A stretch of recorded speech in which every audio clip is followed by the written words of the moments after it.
Hello everyone, my name's Ethan. This is my channel Gringo Campesino. So I have kind of a large topic today. It's about investing in Colombia, and so I'm going to try to run through it, try to not take too much time. But I want to say from the top, if you are looking for someone to help you kind of understand Colombia and you're interested in a farm, let me know. Send me some contact information and I'll try to get back to you. So first of all, the reason I'm talking about this is because there are lots of videos that I've noticed about living in the cities, especially Medellin and Colombia. And these videos talk about the pros and cons of Colombia. I do agree with some of them, but I'm in a different situation. So my focus is more on agriculture, living in the countryside. Sorry, my puppies are fighting right now. So keep in mind, I'm talking about countryside living, not living in a city. So different perspective. So first and foremost, the reasons you may be deciding to move to Colombia or invest in Colombia, first and foremost, it's the cost. Everyone, that's the most important thing. Everything is cheaper here. But when you're talking about investment, are you going to make back your money? Or are you gaining something else in that investment? And that's really what I'm trying to focus on here. So the second thing that I notice a lot of videos are talking about, a lot of people, young men, middle-aged men, they're coming here for women.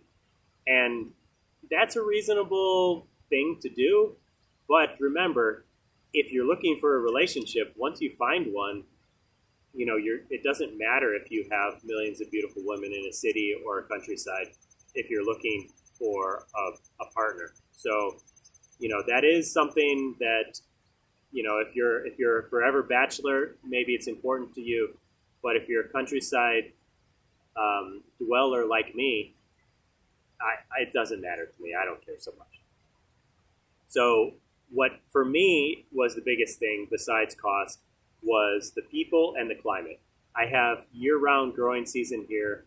I don't have to worry about snow. I don't have to worry about snow tires, things like that. I have no insulation in my house. My house doesn't even close up. So no air conditioning or heat is in my house. So climate is big for me. The cost is big for me. The people are big for me. I lived in Panama for many years, and I can honestly say there are problems in Colombia, but the people are really nice. The people are really good people in general. But I will say later on, there are security concerns. So the problems with investing, trust and scams. There are people who try to take advantage of you. They'll see you as an endless source of money, so be aware of that. Inflation is another thing. So in Colombian pesos, you might be able to sell your investment down the road and make some pretty good money. But in your home country's currency, did you make money? That's a real big maybe. I'm not sure you will. In the last 10 years, I don't think it has proved to be successful for the American dollars. There's also, of course, there's the security. Talked about that in other videos. There's also Latin-style socialism is what I like to call it. Like a lot of countries, Latin America is striving for equality, and I do think that's a good thing. However, I think the tendency of Colombia and Colombians is to look at some of the European systems of healthcare and taking care of retirees, and they want that, and sure, they could want that, but they don't really have the economy to make that happen. So I think the cart is before the horse in some cases. So be aware of that. I don't think Colombia is turning into Argentina, but it could be in some point in the future.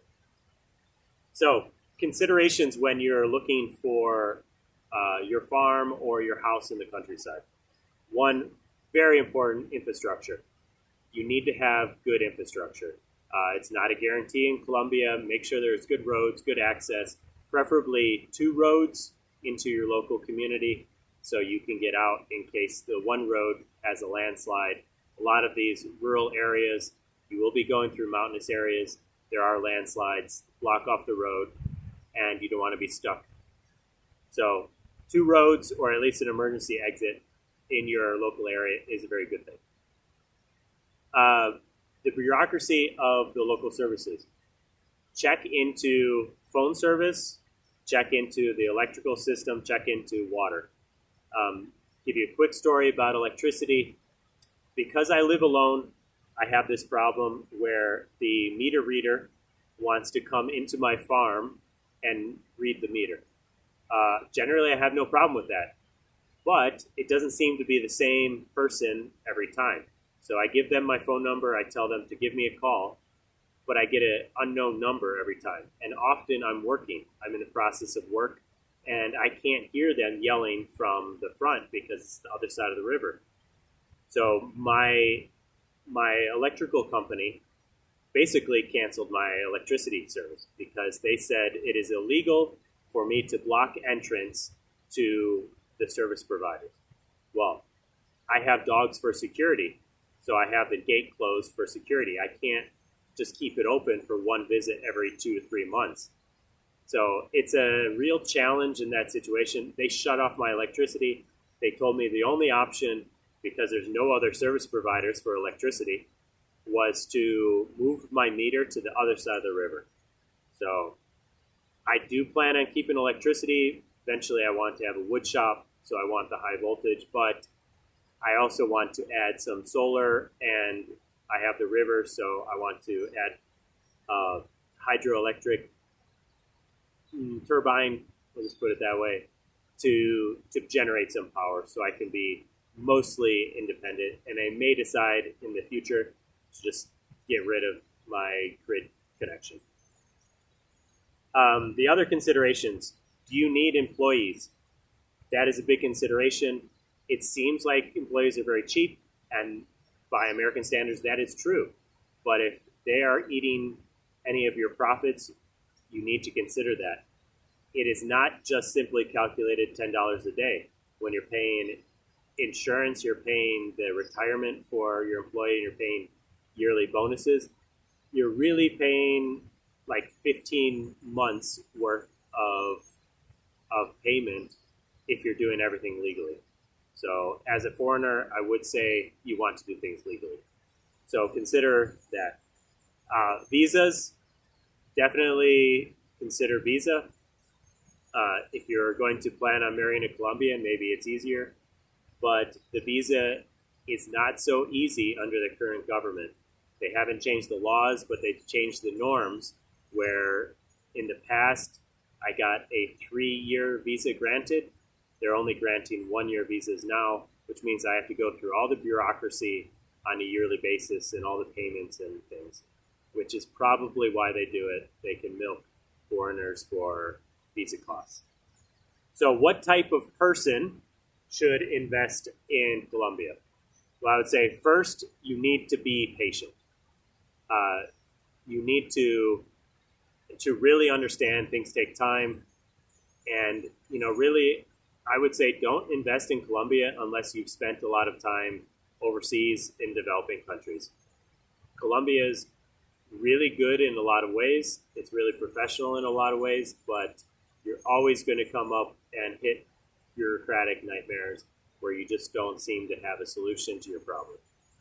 So you need to be adventurous, and you need to love the country. Don't go and invest in Colombia because you're trying to escape somewhere in the developed world. Colombia there's a big difference between the cities and the countryside. The countryside in the deep parts, remember the Amazon has a big chunk in Colombia. That area, there's no infrastructure. It's definitely a developing part of the world. So realize where you're going, love the country you're going to, and be adventurous. Think of it as an adventure rather than just a burden. Third, definitely do not come if you're a perfectionist. You cannot get things done to the standard that you expect them to be done in North America or Europe. Or let me add Australia in there as well. So you're just not going to have a painter who sees things like you do.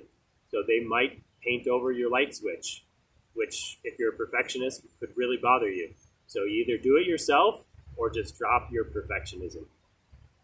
Uh, if you're looking for guaranteed gains in your investment, and that's the only reason you're investing, don't come. Don't invest. If you're looking for a lifestyle change, you're looking for a vacation home, you're looking to expand your horizons in different cultures, those are great reasons to supplement an investment. Don't come just for financial investment. You need to enjoy the chaos. Just accept it for what it is. Laugh at the fact that you're waiting for one document to be signed for an hour. You're just laugh at it. You already canceled your afternoon, so just sit there, read a book, enjoy the chaos. If you don't want to learn Spanish, don't come. My Spanish, I will say, it is not good, mostly because I work most of the day in English. My ex-girlfriend, when I lived in Panama, spoke English perfectly. She was from England. So I had very little interaction, more than 15 minutes in Spanish. My Spanish is getting better, but most importantly, it's good enough where I can go to the bar, I can go on a date, I can talk to people in the supermarket, and people seem to know me. I have chats in the gym. Those things are important. You don't need to be 100% fluent, but you need to be willing to speak Spanish. So even as an investor, be willing to speak Spanish. If you are not, people will see you as a target somewhere. Okay, and sniff out the lies. The US, Australia, Europe, high trust societies. Colombia is not the lowest, but it's not a high trust society.